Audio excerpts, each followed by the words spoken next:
अस्सलाम वालेकुम वरहमतुल्लाहि वबरकातुहू। सुबहानल्लाहि व बिहम्दिही सुबहानल्लाहिल अज़ीम।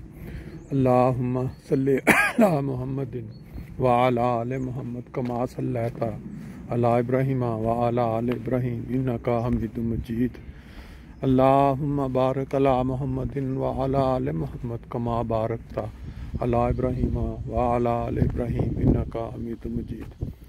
दोस्तों, आज 23 सितंबर 2023 और एक खूबसूरत मौसम के अंदर मुझे बहुत ही दुख वाली बातें करनी है आपसे। हमारा ताल्लुक़ पाकिस्तान से है और हमारे आबाओ अजदाद ने पाकिस्तान के लिए बेशुमार कुर्बानियाँ दी। बहुत लंबी हिस्ट्री है कि जब मुसलमान पिसे जा रहे थे बरसगीर में तो कायद आज़म ने जमात अहमदिया के एक मुबल्लग लंदन में जो थे उनकी कोशिशों से कायद आज़म दोबारा तैयार हुए सियासत में आने के लिए, क्योंकि पहले वो मुसलमानों के रवैया से या इंडिया बरसगीर में से सियासत से किनारा कश होकर इंग्लैंड जा चुके थे।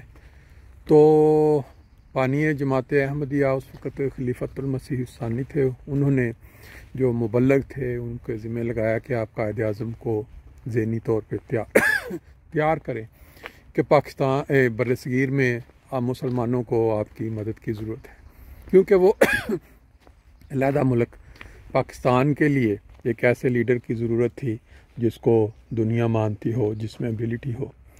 तो जब वो जो मुबल्लग थे जमात अहमदिया के, उन्होंने जाके उनसे मुलाकात की, उनको कायल किया कि आपकी ज़िंदगी जो अल्लाह ताला ने दी है और आपको जो एबिलिटी दी है, तो आपका ये फ़र्ज़ है कि आप मुसलमानों के लिए कुछ करें।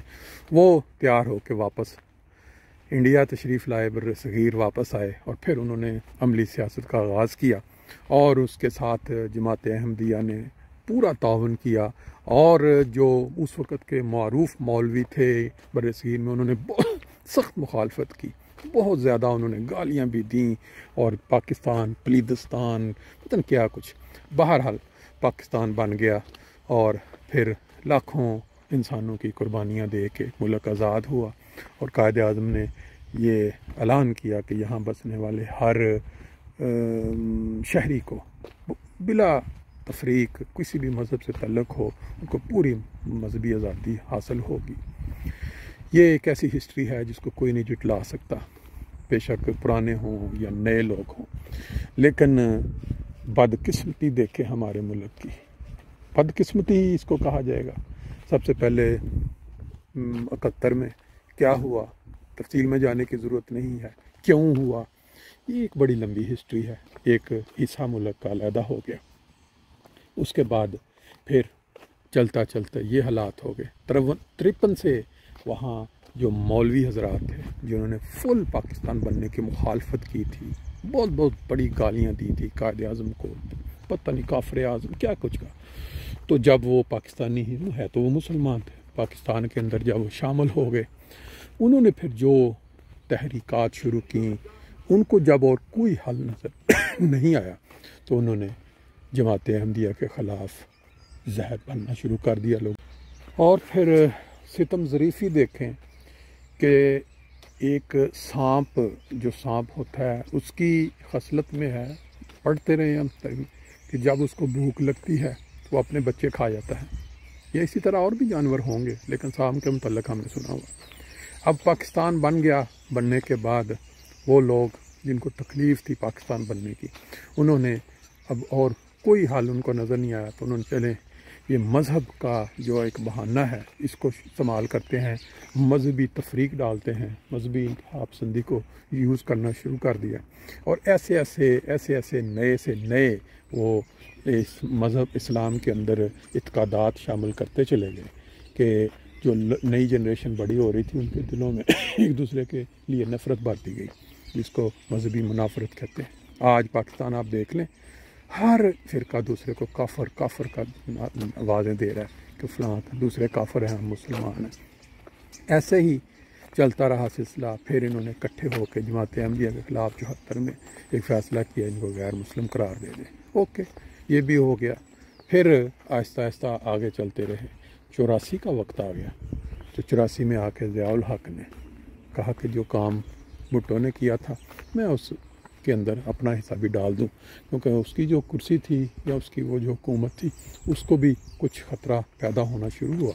तो उसने फिर वो ऑर्डिनेंस 84 का बनाया, जिसमें उसने कहा कि अगर कोई अहमदी इस्लाम करेगा दूसरे को 3 साल सज़ा होगी, मस्जिद पे कलमे मिटाने शुरू किए, मस्जिद नहीं कह सकते, ऐसा मतलब वो बदनाम ऑर्डिनेंस पूरी दुनिया में। बस मसला ये है कि जब किसी के हाथ में ताकत होती है तो वो जो मर्ज़ी कर ले, क्योंकि बेज़मीर जो लोग होते हैं उनकी अंदर कोई ना तो कोई हिम्मत ना ताकत होती है। वो जब दूसरे पर जुल्म होता देखते हैं वो खामोश बैठे रहते हैं। और ये जो कब्रें आपके सामने हैं, अब चलते हैं इस क्यों मैं आपको ये दिखा रहा हूँ। मैं इस वक्त सुल्ज़बाग एक जगह है फ्रैंकफर्ट से साथ जुड़ी हुई, बड़ा ही खूबसूरत इलाका, महंगा इलाका, वहाँ अभी आया था किसी काम के सिलसिले में। तो मैंने एक आज ताज़ा जो ट्वीट पढ़ी है सलीमुद्दीन साहब की, जो उन्होंने लिखा कि डस्का शहर जहाँ से सर ज़फ़रुल्लाह ख़ान का ताल्लुक़, जो पाकिस्तान के पहले वज़ीर ख़ारजा बने और वो भी कायद आज़म की ख्वाहिश पे जिन्होंने पाकिस्तान बनाया। और उन मैंने ज़िक्र किया था 3 ऑफ़र्स दी थी, वज़ीर अपना चीफ़ जस्टिस बन जाए पाकिस्तान में, फिर दूसरा पंजाब के वज़ीर आला या गवर्नर बन जाए, या तीसरा वज़ीर ख़ारजा। तो वो सर ज़फ़रुल्लाह ख़ान ने कहा जो आप मुनासिब समझें, तो फिर उन्होंने उनको वज़ीर ख़ारजा कलमदान दिया। अब उनका नाम पूरी दुनिया में जितने इस्लामी ममालिक हैं, सऊदी अरब ले लें, मराकश ले लें और फ़लस्तीन ले लें, वहाँ की जो हिस्ट्री है उनमें किस तरह से वो याद किए जाते हैं कि पाकिस्तान का वज़ीर ख़ारजा था जिसने हमारी बहुत मदद की, फिर वो आलमी अदालत के सदर रहे, तो सब जानते हैं। उनका जो आबाई इलाका है वहाँ उन्होंने अपनी इलाके में कब्रिस्तान भी है आबाई, और वहाँ मस्जिद भी अपनी है। ये पिछले काफ़ी सालों से पाकिस्तान के अंदर एक तहरीक जो बनाई गई, जब पैदा की गई, उन्हीं अदारों की तरफ से जो अपनी बका के लिए इस तरह की तहरीक या इस तरह की तंजीमें खड़ी करते हैं, ताकि उनको वो जिस वक्त ज़रूरत पड़े उसको वो अंगारी, वो चिंगारी लगाएं और पूरे मुल्क के अंदर वो लोगों में अफरा तफरी पैदा कर दें। और लोग जो एक चीज़ के ख़िलाफ़ होते हैं कि हमारे साथ ज़्यादती हो रही है, जुल्म हो रहा है, हमारे जो हैं बुनियादी हकूक़ गस्ब हो रहे हैं, तो वो उनको वो जो अब वो जुल्म शुरू करें, मार कुटाई और मज़हब के नाम पे तफरी, तो वो लोग उसको भूल जाएं अपने ऊपर होने वाले जुल्म को, और वो उनकी तरफ तवज्जो हो जाए उनकी कि ये बहुत गलत हो रहा है। ये आप सब जानते हैं पिछले कितने सालों में कितने लोग मारे गए सड़कों पे और दंगा फसाद में। पता नहीं पूरी दुनिया में इस तरह की सियासत चल रही होगी। लेकिन मैं ये कब्रें जो आपको दिखा रहा हूँ, ये दिखाने का क्या मकसद है। ये जो ट्वीट आई है उसमें क्या आया है कि डस्का के अंदर जो कब्रिस्तान है जमात अहमदिया का, वहाँ पुलिस अपना डिप्टी कमिश्नर जो डस्का उसके साथ इसकी इयानत में वहाँ गई है, और जाके उन्होंने रास्ते ब्लॉक करने के बाद उन्होंने वहाँ 74 या 72 कब्रों के जो बेहुरमती की है उनके कतबे तोड़े और साथ ले गए। ये देखें ऊपर नाम लिखे हुए हैं यहाँ पे। हम एक क्रिश्चियन मुल्क के अंदर इस वक्त घूम रहे हैं, यहाँ फ़र्ज़ करें यहाँ अंदर कोई 10, ये सारे जर्मन नाम लिखे हुए हैं, इनके अंदर अगर कोई मुसलमान नाम आ जाए और ये अगर जर्मन कहें कि हमें ये जो तकलीफ़ होती है, ये 4 कब्रें क्रिश्चियन बीच में एक मुसलमान की है, तो ये हमें देख के बड़ी ज़्यादा तकलीफ़ होती है कि ये बीच में मुसलमान क्यों आ गया। कोई अक्ल तस्लीम करेगी इसको?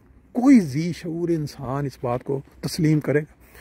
कब्रिस्तान होता है जब कोई भी शख्स दुनिया से चला जाता है, फौत हो जाता है, उसको रूए जिसको कहते हैं ना अबदी आराम के लिए उसको ज़मीन के हवाले कर दिया जाता है।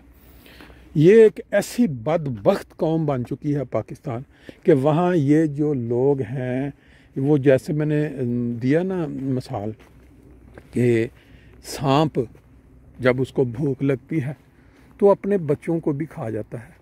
ये कौम आज इतनी ज़्यादा सांप नुमा बन चुकी है कि अपने हीरोज़ वो हीरो जिन्होंने इनको ये मुल्क बना के दिया, उन्होंने इस मुल्क की हिफाजत की।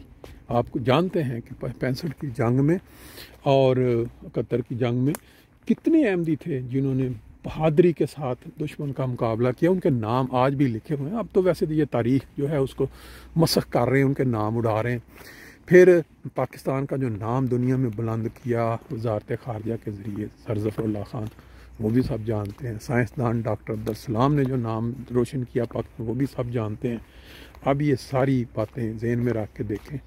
अब ये कौम उन हीरोज़ के आबाई कब्रिस्तानों तक पहुँच गई है। अब उन 72-74 नामों का सोचें जिनके अजीज़ व अकारब अभी ज़िंदा हैं दुनिया में, और उनके जो बुज़ुर्गों की कब्रों की बेहुरमती की जा रही है। पता है कि उनके हाथ में ताकत नहीं है, उनके हाथ में वो असला नहीं है, लेकिन जिस खुदा ने पैदा किया है इंसानों को, जिस इंसान खुदा के हाथ में हर इंसान की एक एक सांस है, ये लोग अब उस खुदा से भी नहीं डरते।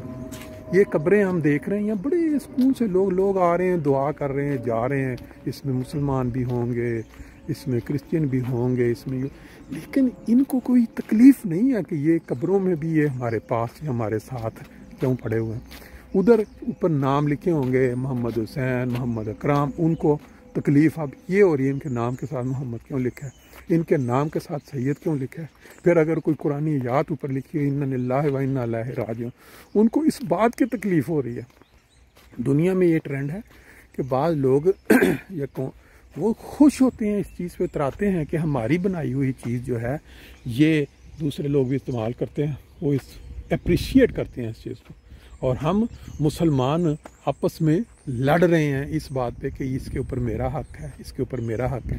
ये जितनी कब्रें आपके सामने, किसी के ऊपर किसी बंदे ने आके कोई निशान नहीं लगाया, किसी ने कोई तोड़ फोड़ नहीं की। बड़े आराम से लोग जो हैं वो यहाँ अपने अजीज़ों के लिए आते हैं, फूल चढ़ाते हैं, चले जाते हैं। लेकिन हमारा देश मुसलमान जो नबी पाक सल्लल्लाहु अलैहि वसल्लम की उम्मत होने का दावेदार है, जिन्होंने पूरी दुनिया को अपने आला नमूने से प्यार मोहब्बत से जिनके दिल जीत ली, आज उसी की मानने वाले कब्रिस्तानों तक हाथ डाल रहे हैं। अब ये कब्रिस्तान के ऊपर 72 कब्रों को, वो भी पुलिस के साथ, पुलिस की मौजूदगी में, ये जो हुकूमत पंजाब बनी हुई है इस वक्त, और इस तरह जो मरकज़ी इन आई हुई आर्जी है, लेकिन क्या बनेगा इनके साथ जब खुदा का गज़ब नाज़िल होगा और दुनिया में कोई ऐसा होगा फिर जो इनकी मदद के लिए पहुंचेगा। अल्लाह ताला इन पर रहम करे। इनकी हालात जो इस वक्त इतनी तेज़ी के साथ अपने आखिरी अंजाम की तरफ जा रहे हैं कि कोई समझ नहीं लगती। कौम तो हमारी है, हम पाकिस्तानी हैं। जिस वक्त कोई तकलीफ़ होती है, जब कोई अज़ाब नाज़िल होता है तो हमें तकलीफ़ पहुंचती है, लेकिन हमारी दुआ है कि अल्लाह ताला उन ज़ालिमों के हाथ तोड़े, उन ज़ालिमों की गर्दनें काटे जिन्होंने ये प्लानिंग की, जिन्होंने ये पीछे दिमाग लड़ा के ये हरकत में मुलव्वस है। अल्लाह ताला फ़हम